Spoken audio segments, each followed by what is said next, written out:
Study IQ IAS, अब तैयारी हुई अफोर्डेबल। क्या रंगों को लेकर भी राजनीति हो सकती है? रंग मतलब कलर्स, कलर है, ये ग्रीन कलर है, ये ग्रे कलर है, ये ब्राउन कलर है, ये सारे के सारे कलर्स, हम आसपास रंगों से घिरे हैं। क्या रंगों को लेकर भी राजनीति हो सकती है? क्या रंग इतना बेशरम हो सकता है? इस सवाल का जवाब जानेंगे आज के इस वीडियो में। So ladies and gentleman, boys and girls, मैं हूं आपका दोस्त, host, educator, mentor Sanghi sir, और मैं आप सभी का स्वागत करता हूं स्टडी IQ IAS पर। स्टडी IQ IAS पर आपका बहुत बहुत स्वागत है। स्टडी IQ IAS भारत का सर्वश्रेष्ठ यूट्यूब चैनल है जो IAS एस्पिरेंट्स की तैयारी करवाता है। तो जैसा कि आप देख पा रहे हैं, मेरे पीछे एक हेडलाइन मेंशन्ड है जो कि बात करता है इस बारे में कि क्या रंग को लेकर भी किसी के धार्मिक सेंटिमेंट्स हर्ट हो सकते हैं। इस चीज पे चर्चा करेंगे। जो PDFs मैं यूज करता हूं पढ़ाने के लिए, वो सारी PDFs उपलब्ध हैं मेरे टेलीग्राम हैंडल पे, जिसका टाइटल है आयुष सांघीज IAS अकेडमी। तो आप मेरे टेलीग्राम हैंडल पर मुझसे जुड़ सकते हैं, और उसके सिवा आप इंस्टाग्राम और ट्विटर पर भी मुझे फॉलो कर सकते हैं, जिसपे काफी इंसाइटफुल कंटेंट रील्स के माध्यम से और कंटेंट में शेयर करता हूं। तो जरूर जुड़े हमसे और देखें कि किस तरीके के रील्स और MCQs आपकी प्रिपरेशन को एनहांस करते हैं। तो आइए देखें कि रंग अगर बेशरम हो तो उसका क्या इंपैक्ट हो सकता है। What impact can it have? तो ये कंट्रोवर्सी तब शुरू हुई, the controversy started when an actress wore a certain outfit। एक एक्ट्रेस ने गेरुआ रंग का लिबास पहना और उसके साथ साथ एक स्पेसिफिक टर्म जोड़ा, या गाने का जो टाइटल है या हुक है या जो मुखड़ा है वो बेशरम रंग के नाम से था। तो जब ये गाना रिलीज हुआ, उसके बाद कई सारे मंत्री ऐसे बाहर निकल कर आए जिन्होंने ये चीज स्पेसिफिकली बोली कि ये हिंदुओं के धार्मिक सेंटिमेंट्स को हर्ट करता है। आइए देखें कमेंट्स में क्या चीज बोली गई थी। तो मध्य प्रदेश के जो गृह मंत्री हैं, home minister Narottam Mishra, first raise the issue and triggered the saffron bikini row. ये चीज हुई थी जब शाहरुख खान और दीपिका पादुकोण की नई फिल्म का एक गाना प्रीमियर हुआ अभी से कुछ दिन पहले, और तब से लेके आज तक इस बारे में काफी चर्चा हो रही है। तो ही alleged that the costumes worn by the actress are highly objectionable। कि ये जो है ये ऑब्जेक्शनेबल है। क्यों ऑब्जेक्शनल है? क्योंकि एक गलत माइंडसेट के साथ फिल्म किया गया है, और the actress in question is also a part of the टुकड़े टुकड़े गैंग। अभी बताऊंगा क्यों है पार्ट, लेकिन ये चीज इनके साथ एसोसिएट करी गई। This was associated with this actress. तो ये जो है ये गृह मंत्री है मध्य प्रदेश के, जिन्होंने ये तक बोल दिया कि हम इस पिक्चर को मध्य प्रदेश में रिलीज नहीं होने देंगे अगर ये गाना नहीं हटाया गया तो। जब इन्होंने बोला, उसके बाद महाराष्ट्र के एक मंत्री का, एक मिनिस्टर ऑफ पार्लियामेंट का फिर से स्टेटमेंट आया। So since the minister's comment, complaints have been filed against the respective actor and actress with the ministry of INB, क्योंकि ये जो है ये रिलीजियस सेंटिमेंट्स को हर्ट करते हैं। तो जैसा मैंने आपको बताया, इसके बाद क्या हुआ कि Pathaan makers must remove reference, ऐसा कहने वाले एक और मंत्री हैं जिनका नाम है रामदास अठावले। ये खुद महाराष्ट्र को बिलोंग करते हैं, और इन्होंने बोला कि ये हमारे भी धार्मिक सेंटिमेंट्स को हर्ट करता है, ऐसा इनका कहना था। तो look at what he stated. He said saffron is not only the colour of BJP और द शिवसेना। ये शिवसेना से है, BJP शिवसेना से है, but it's the colour of the clothes that Gautam Buddha वोर। मतलब बेसिकली इसे भगवानों के साथ रिलेट करा गया है, सिर्फ पॉलिटिकल पार्टीज के साथ रिलेट नहीं करा गया है। तो अगर आप उसी रंग का लिबास पहनते हैं तो क्या आप अपने भगवान का मजाक उड़ा रहे हैं? इस चीज पर सवाल है। तो ये है पूरा मुद्दा, पूरी कंट्रोवर्सी जो है इस इशू के अराउंड क्रिएटेड है। अब क्योंकि इस इशू के अराउंड कंट्रोवर्सी क्रिएटेड है, तो यह जानना जरूरी है कि हम इसको किस तरीके से संविधान के आर्टिकल से रिलेट कर सकते हैं, कि क्या ये संवैधानिक तौर पे हमें एक्सेस देता है कि क्या इस तरह का गाना बन सकता है, या ऐसे मंत्री जो स्टेटमेंट देते हैं उस आर्टिस्टिक चीज पे क्या वो दे सकते हैं या नहीं। इस चीज पे चर्चा करेंगे। देखते हैं कॉन्स्टिट्यूशनल प्रोविजंस क्या कहते हैं। What do the constitutional provisions say about the fundamental rights and the freedom of speech. आप अगर पॉलिटी पढ़ चुके हैं या अगर आप समझ रहे हैं या जानना भी चाहते हैं तो बेसिक फंडामेंटल राइट्स यानी कि वो संवैधानिक अधिकार जो आप में और मुझ में जितने भी भारतीय नागरिक हैं सबके पास इनहेरेंट होते हैं, उनको कहा जाता है राइट्स, अधिकार, फंडामेंटल राइट्स। यानी हम सरकार से मांग कर सकते हैं, डिमांड कर सकते हैं कि मेरा अधिकार है, मुझे दो, गिव इट टू मी, और गवर्नमेंट ऑफ इंडिया वो देती है। तो उसी तरीके से ऐसे कौन से फंडामेंटल राइट्स हैं जिनको मद्देनजर रखते हुए हम इस इशू को समझ सकते हैं कि क्या ये गाना बनाना एक आर्टिस्टिक फ्रीडम है, और अगर गाना बनाना आर्टिस्टिक फ्रीडम है या गाने को शूट करना एक आर्टिस्टिक फ्रीडम है या उसमें एक किस्म का लिबास पहनना आर्टिस्टिक फ्रीडम है, तो क्या उसके बारे में बोलना फ्रीडम ऑफ स्पीच है? दूसरा क्वेश्चन मार्क। तो इस चीज को रिलेट करते समय हम ये चीज पढ़ेंगे और देखेंगे कि कौन कौन से कॉन्स्टिट्यूशनल आर्टिकल्स इसके लिए रेलेवेंट है। हमारा प्रियम्बल कहता है भारत एक सेक्युलर कंट्री है, India is a secular state. तो भारत एक सेक्युलर देश है या सेक्युलर कंट्री है, यह हुआ था प्रियम्बल में एक अमेंडमेंट के थ्रू यह वर्ड ऐड किया गया था। तो it does not uphold any particular religion as the official religion of the Indian state. जिस तरीके से पाकिस्तान को इस्लामिक रिपब्लिक ऑफ पाकिस्तान कहा जाता है या किसी और देश के साथ स्पेसिफिक रिलीजन अटैच किया जाता है, यानी कि उस देश का वो ऑफिशियल रिलीजन है या स्टेट रिलीजन है, उस तरीके से भारत का कोई स्टेट रिलीजन यानी ऑफिशियल रिलीजन नहीं है। It is not there. The following provisions of the Constitution reveal the secular character of the Indian state. Secular का मतलब ही यही होता है कि सारे धर्म एक्सेप्टेबल हैं, कोई भी एक धर्म पे प्रेफरेंस नहीं है। There is no preference of one particular religion. So the term secular was not there in the original preamble. Bharat की प्रस्तावना यानी प्रियम्बल भारत के संविधान की आत्मा है और उस आत्मा में सेक्युलर वर्ड नहीं था, वो ऐड करा गया सन 1976 में 42nd कॉन्स्टिट्यूशनल अमेंडमेंट एक्ट के तहत। इंदिरा गांधी ने ऐड करा इमरजेंसी के दौरान। The preamble secures to all its citizens, यानी कि आप, हम और बाकी सारे नागरिकों को क्या चीज अवेलेबल है? Right to freedom of religion available है, क्योंकि स्टेट का कोई रिलीजन नहीं है। स्टेट जो है वो हम सबको पूरी फ्रीडम देता है, कोई भी रिलीजन आप फॉलो करें। Belief, faith and worship. This is what the preamble provides all of us. ये हमें preamble provide करता है। उसके साथ साथ कॉन्स्टिट्यूशन यानी फंडामेंटल राइट्स हमें कौन कौन से आर्टिकल्स के थ्रू एम्पावर करता है? आर्टिकल 15, आर्टिकल 14 से article 18, 14 to 18 is about right to equality, यानी सब लोग एक समान है, इक्वल है संविधान की नजरों में, स्टेट की नजरों में, सरकार की नजरों में। और इस वजह से बाकी लोग आपस में भी एक दूसरे को एक ही लेवल पे देखें, एक समानता के साथ देखें, यानी कोई भी भेदभाव यानी डिस्क्रिमिनेशन नहीं होना चाहिए किसी भी मुद्दे पे, किसी भी पैरामीटर पे, किसी भी रेफरेंस पे, ना तो रेस पे, ना धर्म के आधार पे, ना रिलीजन पे, ना जाति पे, ना जेंडर पे, किसी चीज पे नहीं होना चाहिए। Religion, race, sex, caste, place of birth, इन सारी चीजों पे किसी भी तरह का डिस्क्रिमिनेशन यानी भेदभाव अलाउड नहीं है, ऐसा आर्टिकल 15 कहता है। There should be no discrimination on the basis of religion, race, caste, sex, place of birth, article 15।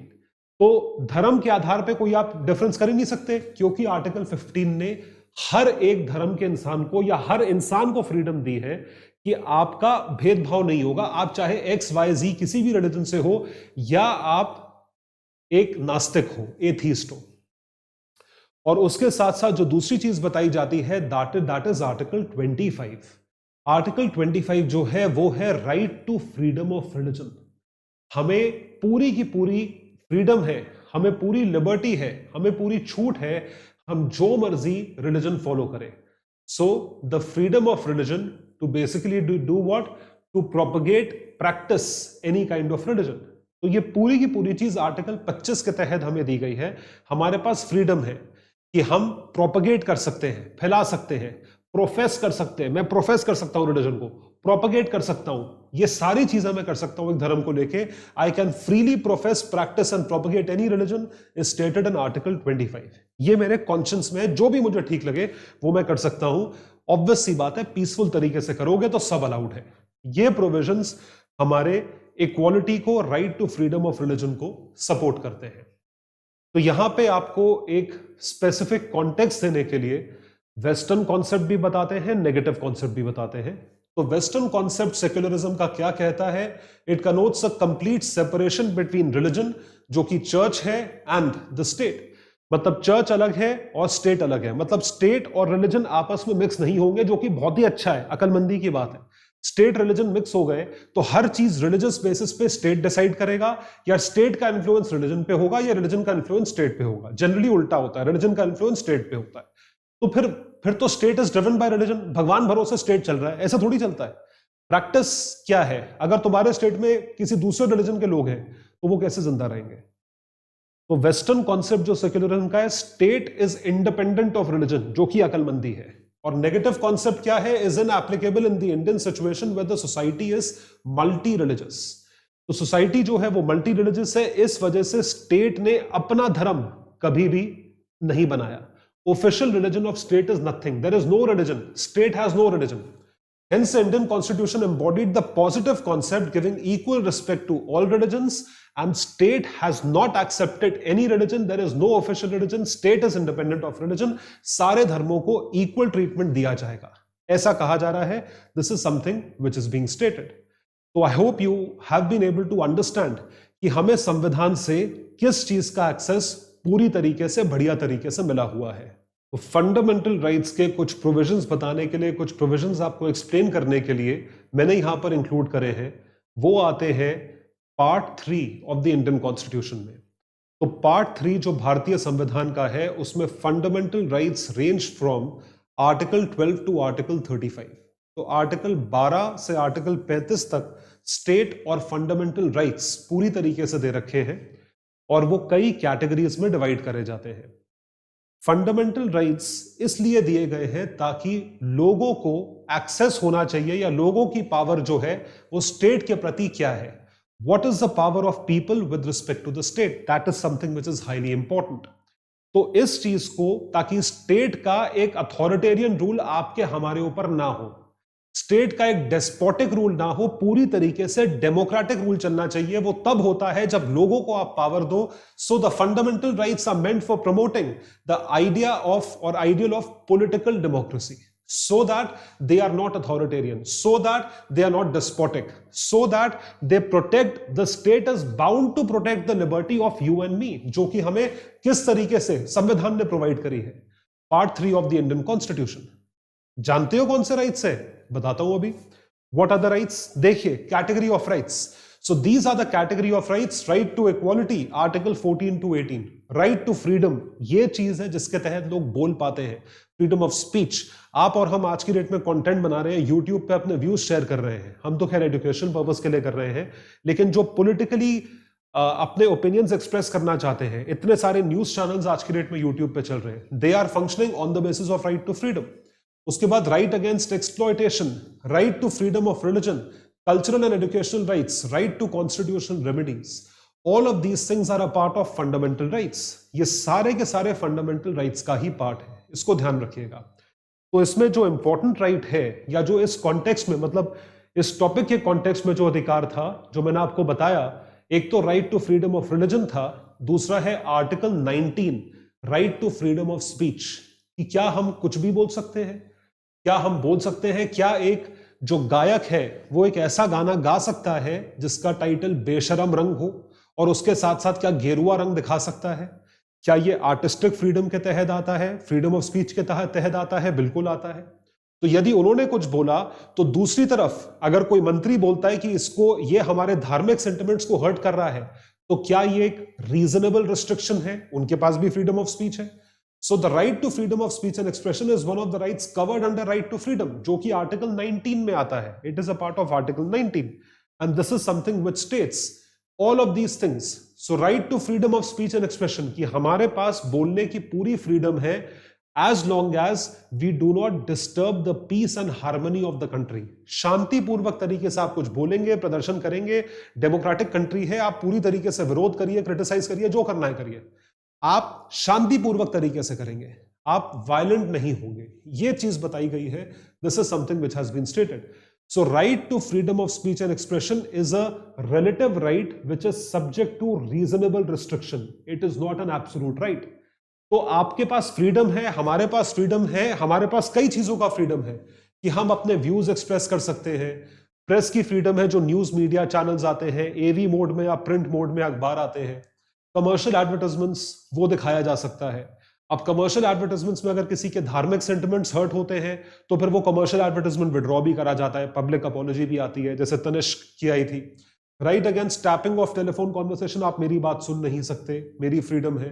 Right to telecast, कि आप टेलीकास्ट कर सकते हो जो आप चाहो, subject to maintaining peace and order.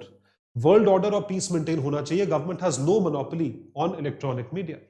जैसे कि यूट्यूब को गवर्नमेंट कंट्रोल नहीं कर सकती, इंस्टाग्राम को कंट्रोल नहीं कर सकती। ये सारी चीजें जो हैं वो दी जा रही हैं और संविधान से ऊपर कोई नहीं है। Not even the prime minister, not even any actor, not even demi god, not even god. Nobody is above the constitution of India, not even the politicians, not even Shahrukh Khan और Deepika Padukone. The issue is about saffron colour और about the past association of Deepika Padukone with the JNU students. तो पहले भी अपनी picture की promotion के लिए JNU students के साथ जाके खड़ी हुई थी, जहां पे काफी बवाल हुआ था और वो चीज समझ में आई या वो चीज सामने आई कि ये सिर्फ और सिर्फ अपना पॉलिटिकल ओपिनियन एक्सप्रेस करने नहीं गई हैं, ये जो है अपनी पिक्चर का प्रमोशन करने गई हैं, जो कि एक बहुत गलत बात मानी गई। पिक्चर का प्रमोशन करने आप एक एसिड अटैक विक्टिम का मजाक उड़ा रहे हो या क्या कर रहे हो? इस चीज की वजह से इस बार जो लिबास इन्होंने पहना है उसको लेके इनका भारी जो है बहिष्कार किया गया। तो अब जो है, अब देखेंगे कि न्यूज मीडिया आर्टिकल्स इस बारे में क्या बोलते हैं। What do they state? The booming boycott Bollywood, जो बॉयकॉट बॉलीवुड ट्रेंड चल चुका है ट्विटर पे, सोशल मीडिया पे। Who are the players behind it? कौन सा प्लेयर उसके पीछे है, कौन करवा रहा है? Ahead of the release of movies social media gets flooded, boycott Bollywood, ये है टुकड़े टुकड़े गैंग।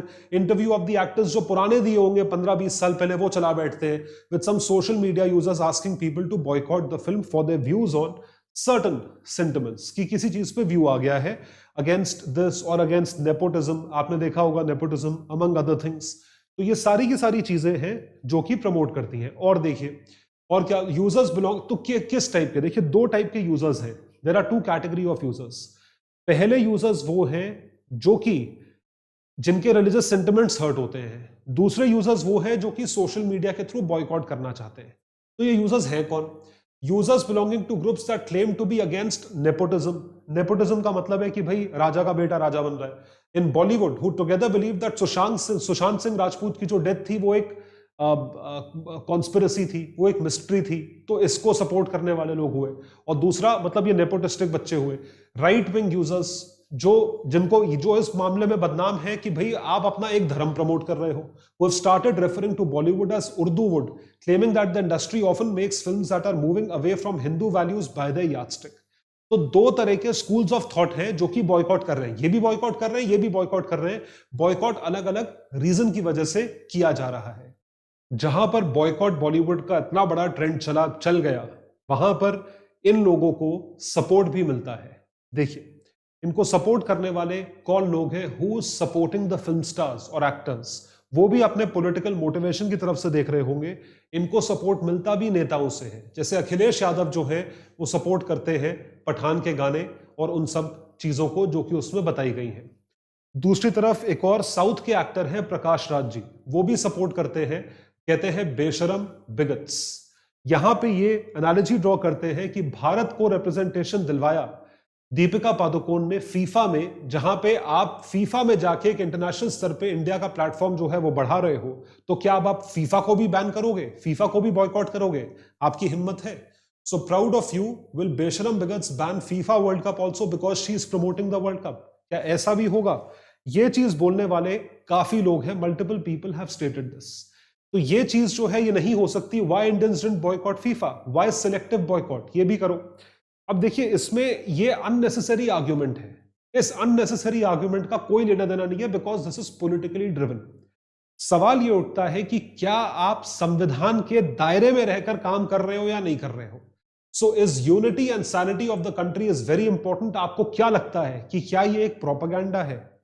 क्या ये एक प्रोपेगेंडा बॉलीवुड का है या प्रोपेगेंडा उसका है जो कि उस चीज के खिलाफ काम कर रहा है या उस चीज से एसेंस को खींच रहा है? किसका प्रोपेगेंडा है? क्या पॉलिटिशियंस का है या बॉलीवुड का है? यहां पे मैंने प्रोपेगेंडा का मतलब भी इंक्लूड करा है, बाद में पीडीएफ डाउनलोड करके देख लीजिएगा। तो अब पॉइंट ये है कि क्या दोनों में से किसी का ये प्रोपेगेंडा है? ये आप कमेंट सेक्शन में लिखकर मुझे बताइएगा। तो हम क्या कंक्लूड कर सकते हैं? What can we conclude? A large section of the public remains और chooses to be oblivious to such manipulations. Manipulation मतलब आपको आपका दिमाग को ही मैनिपुलेट कर रहा है। So it has emboldened them to influence public perception. ये बात तो देखिए बिल्कुल सच है। बॉलीवुड पब्लिक परसेप्शन को इन्फ्लुएंस कर सकता है। किस तरीके से आप क्या बोलते हो, पब्लिक वैसी जुबान बोलने लगती है, वही गाने गाने लगती है, उसी तरीके से बात करने लगती है। और वो चीज तभी बॉलीवुड एक्टर्स को प्रमोशंस के लिए लाया जाता है और एक मैसेज कन्वे करने के लिए लाया जाता है। So the internet has given the power to anyone who has woken up on the wrong side of the bed to vent their frustration. जो गलत तरफ से उठा या जो खराब मूड में उठा, तो वो कहीं पे भी जाके इंटरनेट पे फ्रस्ट्रेशन वेंट कर सकता है। तो क्या वो बॉलीवुड के खिलाफ होगा? अगर बॉलीवुड के खिलाफ है तो क्या बॉलीवुड ने ऐसा कुछ किया है कि वो पब्लिक परसेप्शन को मैनिपुलेट करे? Amongst the multitude of social media users it is tough to separate the bots and trolls from the ordinary viewer. कि कौन जेन्युइन व्यूअर है, कौन नहीं है, ये बताना बहुत जरूरी है। इस वजह से the associations with very things are just man made metaphors rearing their heads from the dark chambers of our minds। कि हम जो है किसी चीज को गलत तरीके से टारगेट कर रहे हैं या जेन्युइन तरीके से टारगेट कर रहे हैं, इस चीज पे बहुत बड़ी डिबेट है। तो आपके सामने जो सवाल है आज, वो ये सवाल है जिसका आपको जवाब सोचना चाहिए और कमेंट सेक्शन में लिखकर बताना चाहिए कि आप क्या सोचते हैं। Shouldn't Bollywood respect sentiments of all religions? Question आपके लिए। या should some people get offended because of a mere colour of an outfit? क्या लोग किसी भी छोटी चीज से ऑफेंड हो जाए? मतलब दोनों के बीच में बैलेंस कैसे बिठाया जाए, ये आपको बताना है। This is what you have to tell. So this topic is important for governance as well as polity purposes. ये इसके लिए इंपॉर्टेंट है। सो गाइज, आज हमारा SIP प्लस बैच शुरू हो रहा है, जहां पे इसी तरीके से आपको सारे कॉन्सेप्ट्स पढ़ाए जाएंगे हर एक सब्जेक्ट के, जो कि प्रीलिम्स के लिए बहुत ज्यादा इंपॉर्टेंट है। प्रीलिम्स अगर निकालना है तो SIP plus batch is a one stop solution, जो कि आपको प्रीलिम्स में पास कराएगा। ये बैच जो है ये आज से यानी 19th ऑफ दिसंबर से शाम 7 बजे स्टार्ट हो चुका है। इस बैच को जरूर सब्सक्राइब करें अगर आप 2023 के एस्पिरेंट हैं। 200 घंटे से ऊपर की टीचिंग होगी, जो कि भारत की टॉप फैकल्टीज आपको करवाएंगी। उसके साथ साथ आपको MCQs का प्रैक्टिस और फुल लेंथ टेस्ट करवाए जाएंगे, जो कि आपको रैंकिंग्स देंगे। आपका एग्जाम निकालने की प्रोबेबिलिटी बहुत ज्यादा बढ़ सकती है इस बैच को पूरा अटेंड करने से। तो जरूर इस बैच को अटेंड करें। और ये बैच आप सभी के लिए एक बहुत ही अफोर्डेबल प्राइस पे है अगर आप मेरा कोड यूज करें तो। My code is Sanghi live and this batch is available for only 6,000 rupees after you use my code. तो ओरिजिनल प्राइस 11,500 रुपए है। कोड यूज करेंगे तो ये बैच 6,000 रुपए का आपको अवेलेबल रहेगा। तो जरूर इस बैच को सब्सक्राइब करें। आज से स्टार्ट हो रहा है और लास्ट डेट बैच की जो है वो 2 दिन बाद की है। तो आज ही सब्सक्राइब करें, कोई क्लास मिस ना करें और जरूर ये चीज देखें कि ये आपको किस तरीके से एग्जाम पार कराने में हेल्प करेगा। हम सारे एजुकेटर्स जान लगा के आपको पढ़ाएंगे और आपका एग्जाम क्लियर करवाने की रिस्पॉन्सिबिलिटी लेते हैं। सो आपको ये सारे PDFs मिलेंगे मेरे टेलीग्राम हैंडल से, आयुष सांघीज IAS अकेडमी से। और इससे रिलेटेड एक मेंस का क्वेश्चन बनता है, गवर्नेंस का सवाल बनता है। वो क्या है? Free speech should prevail in a democracy. एक डेमोक्रेसी में एक पूरी ऐसी संस्था में जहां पे लोगों के हाथ में पावर है कि लोग वोट करके अपने लोगों को बिठा सकते हैं, राजतंत्र जैसे बोलते हैं, राजतांत्रिक democracy, as should free markets in an industry like commercial cinema. तो फ्रीडम ऑफ स्पीच अगर डेमोक्रेसी में है तो should free markets in an industry like commercial cinema भी होना चाहिए। डिस्कस, इस चीज को डिस्कस करें। तो जो सवाल मैंने आपको बोला है उस सवाल का जवाब देने की कोशिश करें और इस क्वेश्चन को भी प्रैक्टिस करें। कमेंट सेक्शन में लिखकर हमें जरूर बताएं कि और किन टॉपिक्स पे आप वीडियोस देखना चाहते हैं। Alright ladies and gentleman, thank you so much for watching this video. Like करें, शेयर करें, चैनल को सब्सक्राइब करें और हमारा इसी तरीके से प्रोत्साहन बढ़ाते रहें। Thank you so much. बहुत बहुत शुक्रिया। स्टडी IQ IAS, अब तैयारी हुई अफोर्डेबल।